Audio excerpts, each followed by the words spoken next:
दिल्ली में India alliance की चौथी बैठक हुई। एक लंबे समय के बाद इंडिया अलायंस में फिर से सुगबुगाहट आपको देखने को मिल रही है और बड़ी बैठक का मतलब है कि कुछ बड़े मुद्दों पर भी चर्चा हुई होगी। 2024 का लोकसभा चुनाव लगभग आ चुका है। बस 2-3 महीनों का इंतजार है जब कैंपेन किक ऑफ हो जाएगा, फुल फोर्स में पूरे देश में चुनाव लड़ा जाएगा। तो ऐसे में इंडिया अलायंस जो चुनाव लड़ने एक साथ इकट्ठा हुई है, तमाम 28 पार्टियां एक साथ इकट्ठा हुई है इस रणनीति के साथ कि बीजेपी को 2024 में पटखनी दी जाए, इसको हराया जाए।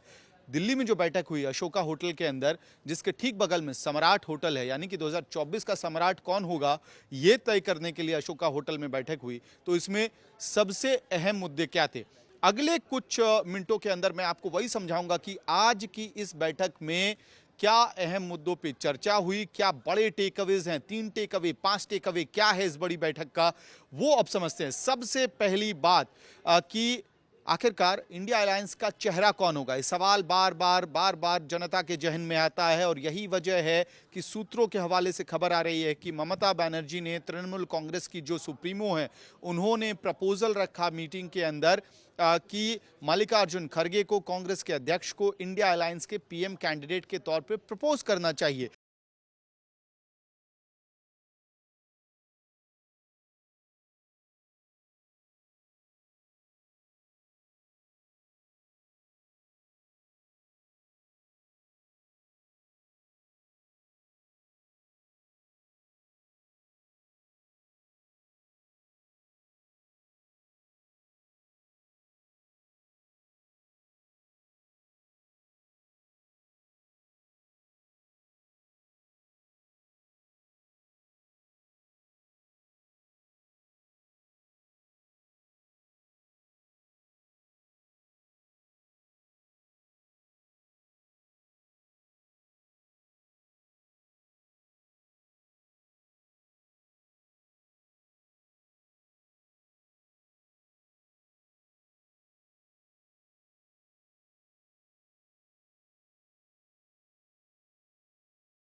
से जल्द करने की जरूरत है। सूत्रों का दावा यह है कि टीएमसी ने यह जरूर कहा कि 31 दिसंबर तक ही आप सीट शेयरिंग के सवाल का निपटारा कर ले, यानी कि जहां जहां जिसके खाते में जितनी सीटें जानी है वो 2023 के अंत तक तय हो जाए, ताकि 2024 की लड़ाई जब जनवरी 1 को कैलेंडर बदलेगा तो 24 में सत्ता बदलने की भी तैयारी के ऊपर ग्राउंड लेवल पे काम होना शुरू हो जाए।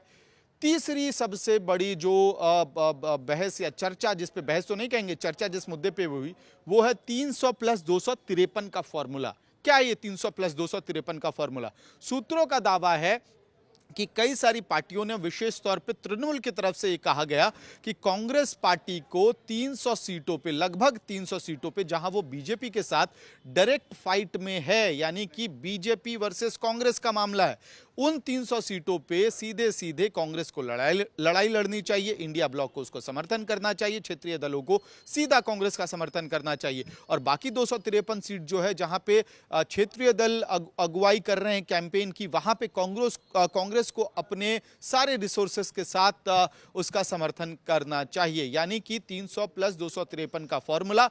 पॉइंट नंबर 3 बड़ा टेक अवे इस पूरी बैठक का है।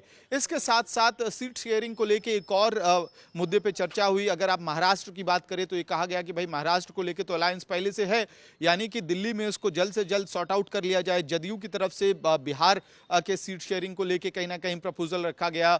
झारखंड मुक्ति मोर्चा ने राज्य स्तर पर इसकी चर्चा हो, इसको लेकर बात रखी है। यानी कि कुल मिलाकर तमाम जो क्षेत्रीय दल हैं वो चाह रहे हैं कि सीटों का बंटवारा जल्द से जल्द हो, इस पर क्लैरिटी आए, ताकि ग्राउंड लेवल पे जब काम है वो रैंक एंड फाइल का काम हो, सीट आइडेंटिफाई करने का काम हो, वहां पे कौन कैंडिडेट सही होगा, कास्ट कॉम्बिनेशन क्या होगा, ये सारे कॉम्प्लिकेटेड इश्यूज हैं जिन पे चर्चा करने की जरूरत है। और यही वजह है कि अब जल्दी से जल्दी सीटों की बंटवारे पर चर्चा हो रही है।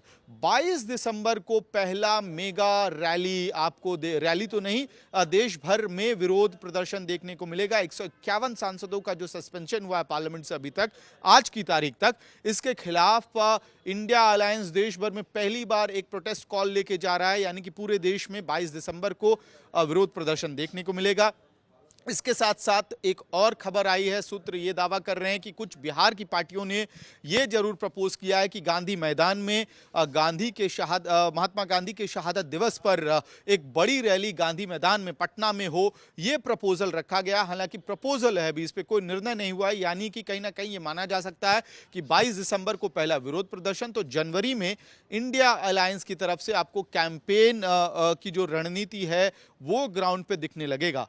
और आखिरी लेकिन सबसे बड़ा टेक अवे इंडिया अलायंस की बैठक का वो ये है, ईवीएम पे चर्चा हुई है इंडिया अलायंस की बैठक में, और इस बैठक में ये कहा गया कि एक ऑल्टरनेटिव मेथड भी जो है वो तय किया जाए। इस पर चर्चा हुई है, डिटेल चर्चा हुई है। और ऑल्टरनेटिव मेथड क्या है, यानी कि इंडिया अलायंस इलेक्शन कमीशन के साथ एक डेलीगेशन लेके जा सकता है इलेक्शन कमीशन के सामने, और ये प्रपोजल लेके जाएगा कि आप 2024 में एक ऑल्टरनेटिव मेथड लेके आए। बैलेट पेपर जब तक नहीं लाया जा सकता है तब तक वीवीपैट का जो पेपर है उसको बैलेट पेपर के तौर पे ट्रीट किया जाए और उसकी काउंटिंग हो। यानी कि ईवीएम को लेके जो इंडिया अलायंस के अलग अलग समय में अलग अलग दलों ने अपनी अपनी चिंताएं जाहिर की है, वो आज चौथी बैठक में दिल्ली में एक बार फिर से वो चिंताएं जताई गई, और ये कहा गया कि इलेक्शन कमीशन के पास जाने की जरूरत है। एक डेलीगेशन इलेक्शन कमीशन के पास जाएगा, ये मांग करते हुए कि वीवीपैट को बैलेट पेपर के तौर पे 2024 के चुनाव में ट्रीट किया जाए। तो ये बड़ा टेक अवे दिल्ली में जो बड़ी बैठक हुई इंडिया अलायंस की, उसको हम आपको समझा रहे थे। सूत्रों के हवाले से तमाम खबरें आई हैं, लेकिन 22 तारीख को देश में इंडिया अलायंस का विरोध प्रदर्शन होने वाला है, ये तय हो चुका है। वीडियो सहयोगी संजय कुमार के साथ मेहमद भारद्वाज, दिल्ली, चुनाव आज तक।